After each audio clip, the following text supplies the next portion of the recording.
Es una nueva temporada de Nueva York, el programa que por más de 2 décadas ha destacado las valiosas contribuciones culturales, sociales y artísticas de las comunidades latinas en la Gran Manzana.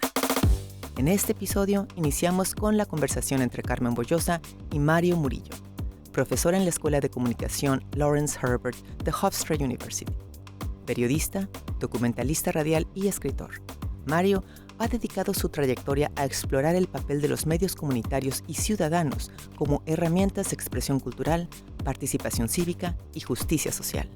Después, conversamos con Pedro Juan Arango, fundador y diseñador de Pedro Juan y Pedro Juan Atelier, quien combina texturas artesanales, técnicas de drapeado excepcionales y materiales reciclables únicos para crear piezas que trascienden el tiempo y las modas.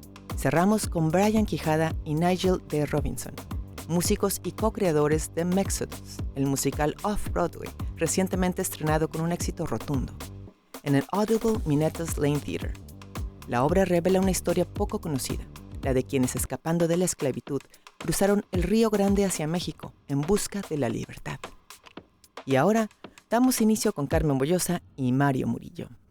Bienvenidos a Nueva York. Hoy vamos a tener una sesión muy especial de Rumba Therapy, porque nuestro invitado de hoy es Mario Murillo y tal vez ustedes lo han oído en la radio con su Rumba Therapy. Muchas gracias por acompañarnos, Mario. Muchísimas gracias, un placer estar contigo y ustedes. Mario, vamos a empezar por tu infancia. Cuéntanos un poco de esa infancia.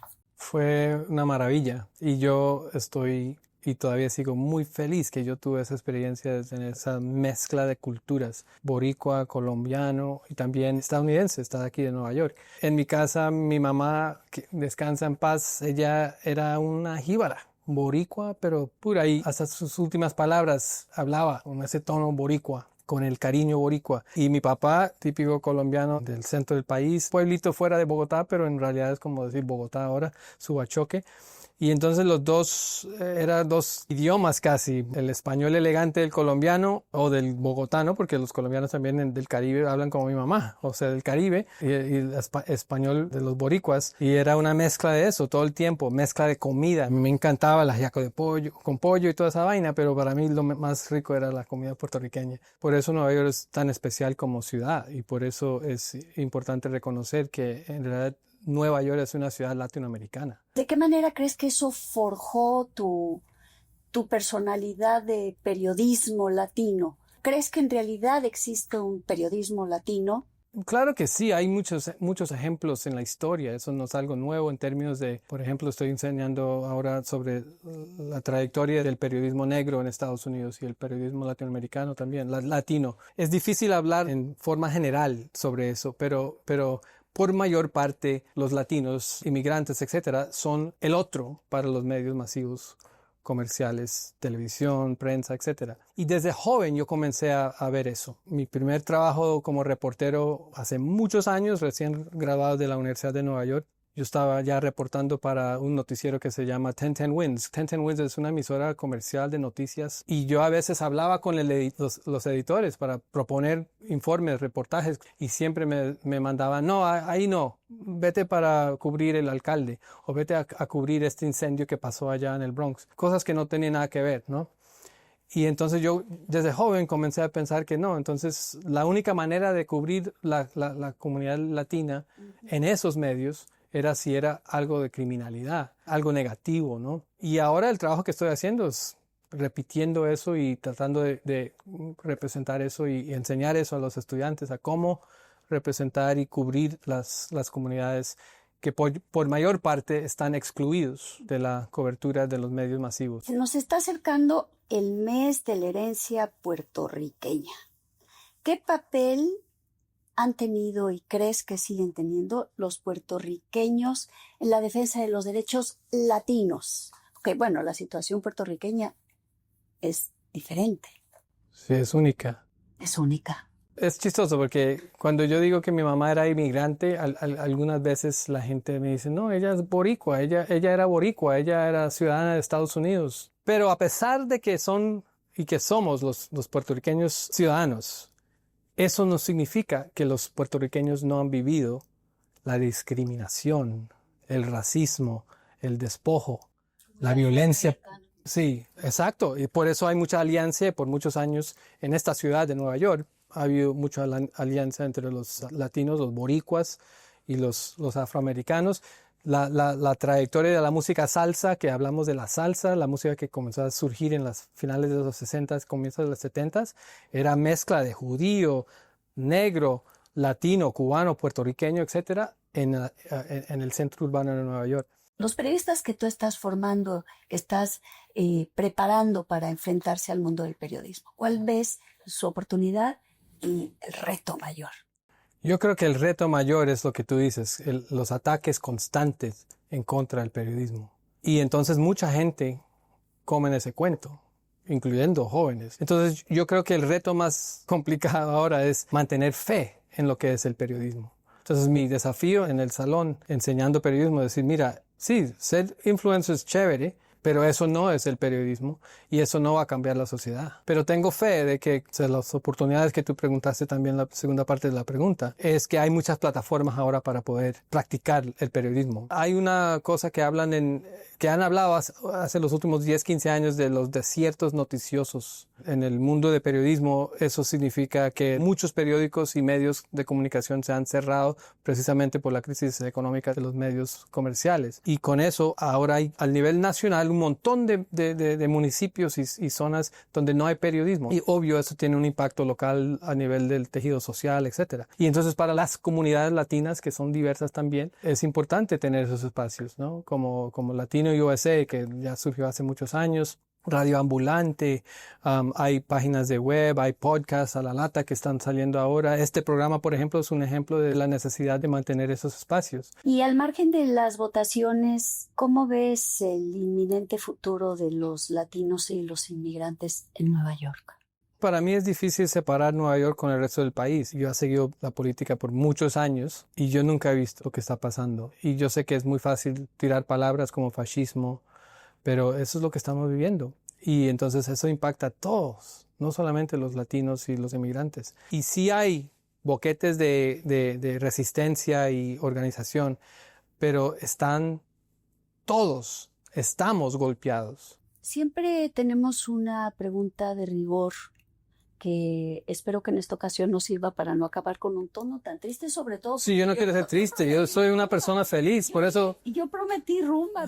Sí, rumba therapy. Por eso se llama rumba therapy. Claro. Tocar la música y eso es mi terapia, escuchar a Rey Barreto, a Willy Colón, Rubén Blades. Vete por la música si puedes, pero ¿qué es para ti Nueva York? Pues ahora yo no puedo pensar en Nueva York diferente.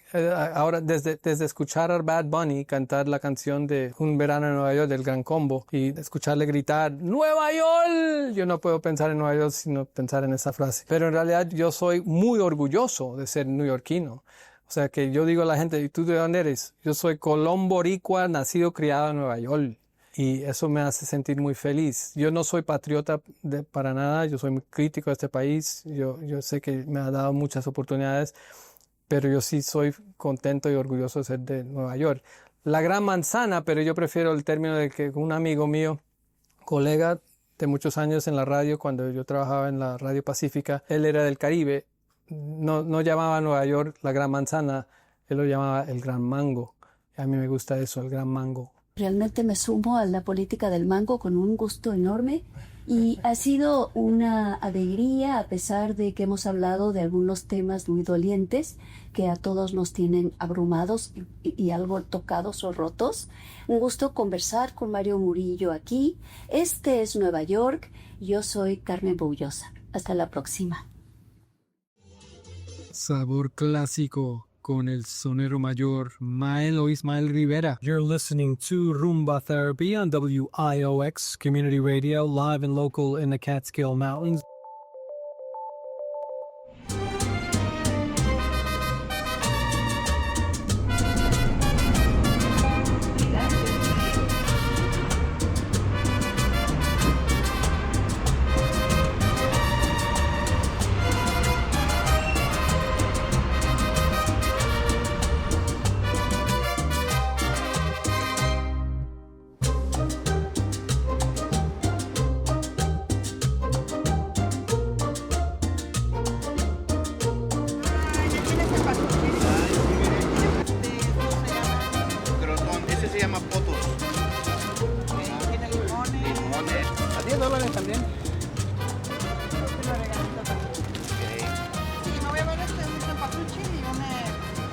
Ok, ¿quiere que se lo envuelva?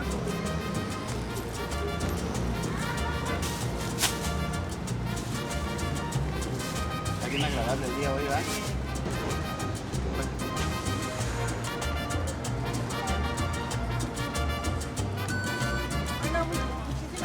A su orden, estamos aquí a su orden, igual ustedes también.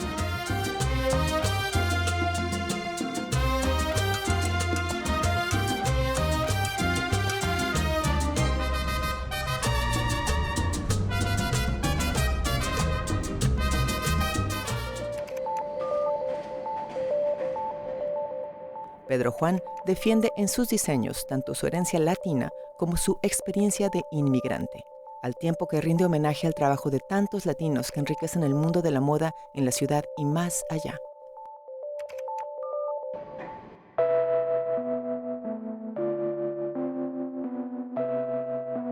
Mi nombre es Pedro Juan Ramírez, yo soy diseñador de modas, soy de Colombia, yo vine aquí por una cuestión de una beca que me gané del Bogotá Fashion Week en el 2001, fue cuando participé con un vestido del café y me gané una beca para estudiar en Miami, que era supuesto a estar por 6 meses, pero pues de esas cosas que me quedé por un año y entonces después transferí mis créditos acá a Nueva York, que fue lo que siempre quise, y me puse a estudiar en el FIT. Después del FIT conseguí una práctica en Ralph Lauren.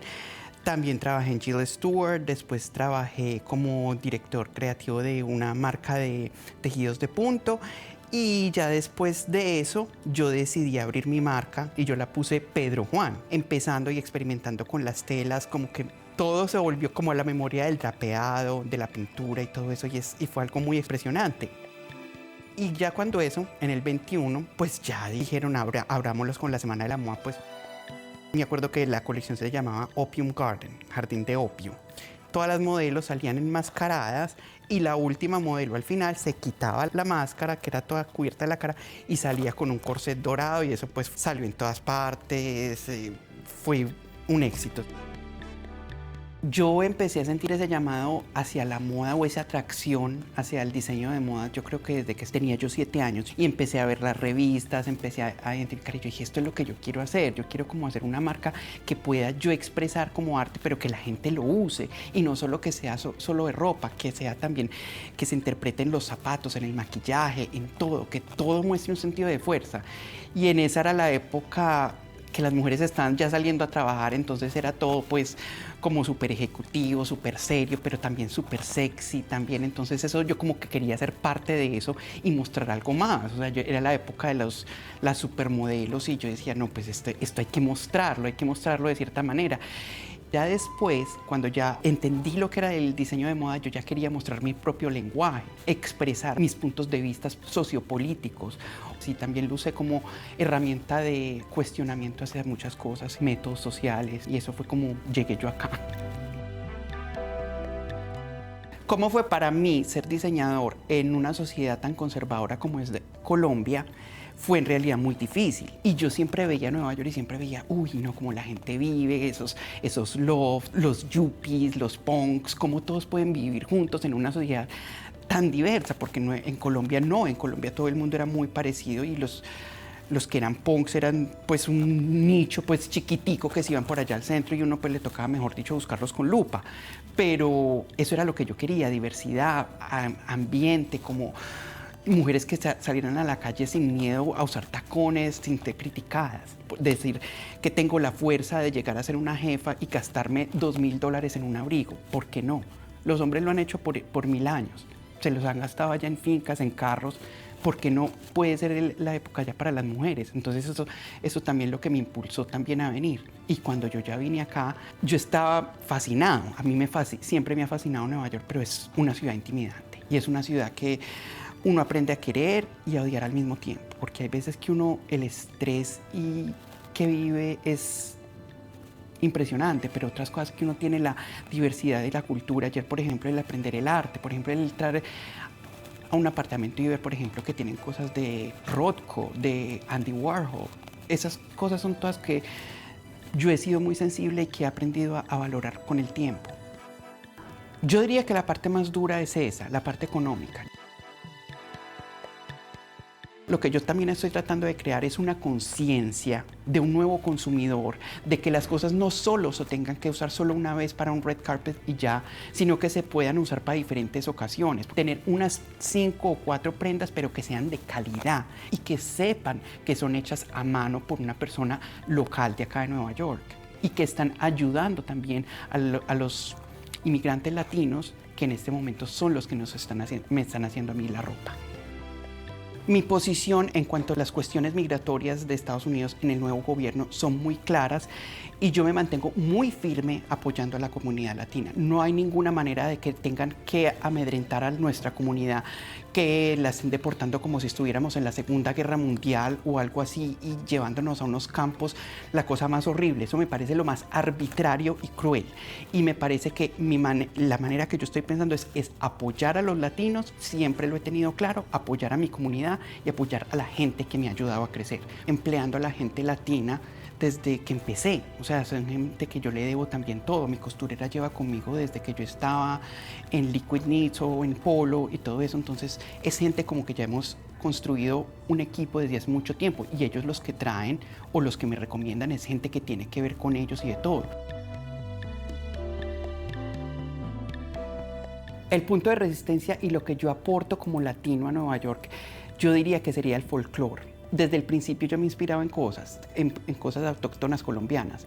Por ejemplo, me inspiró en las esmeraldas, en el oro. Esa fue la inspiración del jardín de opio, de la primera colección. Igual yo también, como latino, me gusta mucho mezclar las texturas. Y acá, por ejemplo, al principio la gente era más minimalista y yo traía esa idea de combinar y más es más. Entonces, todas esas cosas yo las traje y las trasladé a diferentes texturas y las hago de manera vanguardista y sin miedo.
Mexodus ha sido aclamado por el Washington Post como thrilling y por el San Francisco Chronicle como genios en movimiento.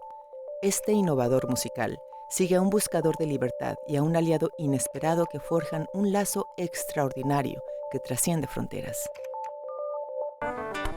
1, 2, 3, 4.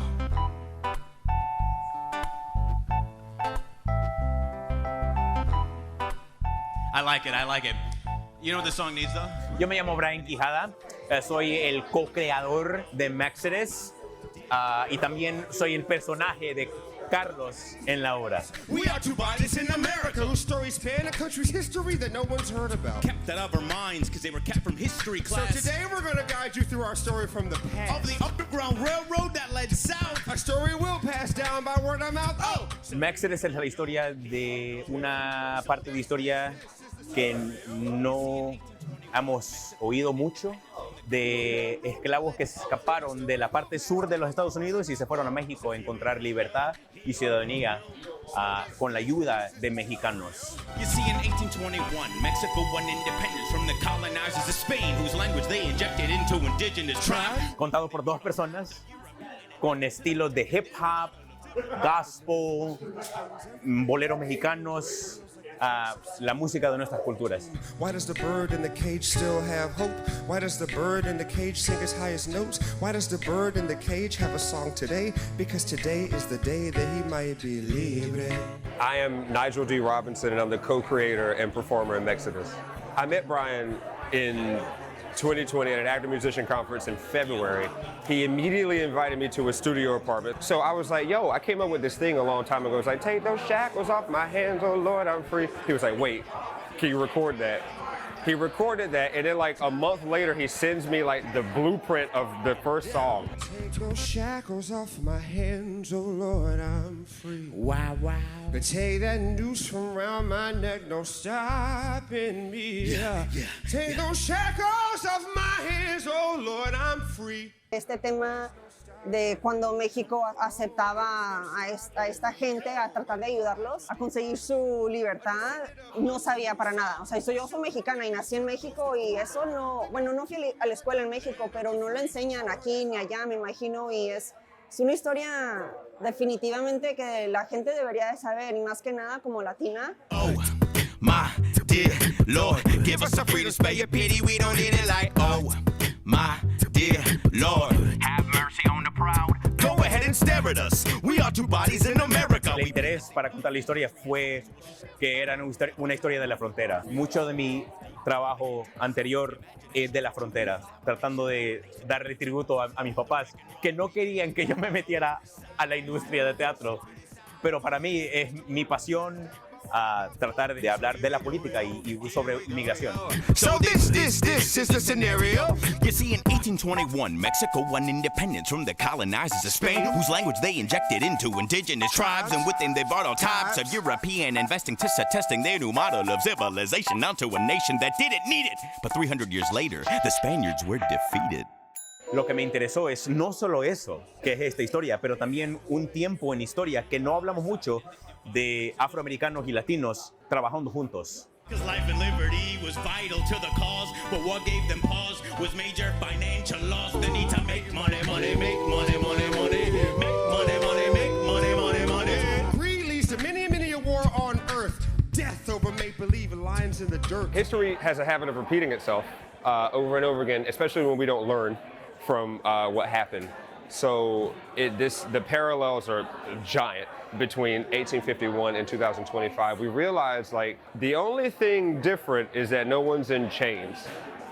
It's now we've gone from a field to a prison. So like it's interesting, like these parallels of like you've got this reverse border story going on, but then you see the news and it's like you're not supposed to be here to begin with. Yo, my name is Nygel D. Robinson, a descendant of Mansa Musa, who was shipped from the east to the coast of Cuba, then up to America, land of the free. 400 years later, and here you have me, standing here before you with a new manifesto. Todos estamos juntos en esto. Yo creo que a veces muchas personas en esta sociedad no ven inmigrantes como humanos. Es bien difícil tratar de humanizar mis papás que vinieron aquí buscando una vida mejor, para una vida, un sueño. Toca trabajo para decir, estos son humanos, estos pueden ser tus vecinos, estos pueden ser tus papás.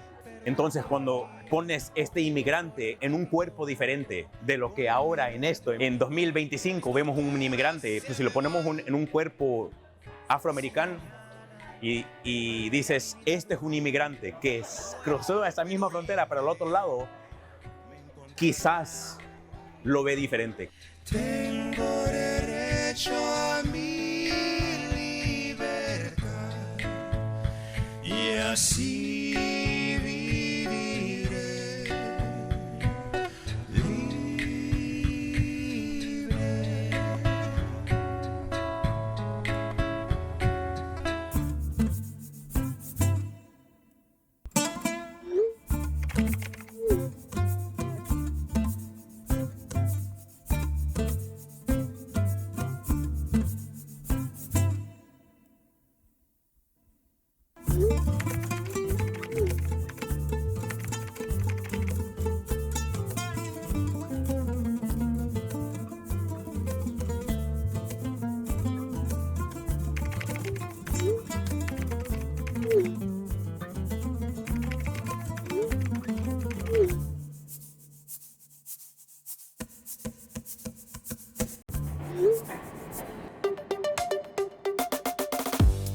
En nuestro próximo episodio conoceremos a la periodista Adriana Aristizábal y su agencia de comunicaciones dedicada a resaltar el talento latino de Broadway.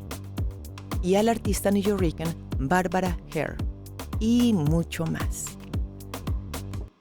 Hasta la próxima.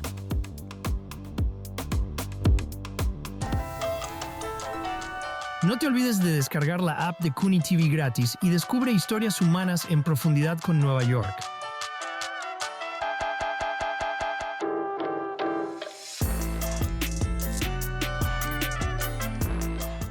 Todos los pueblos de habla hispana en el mundo entero están representados en Nueva York. Contáctenos. tv.cuny.edu/Nueva York.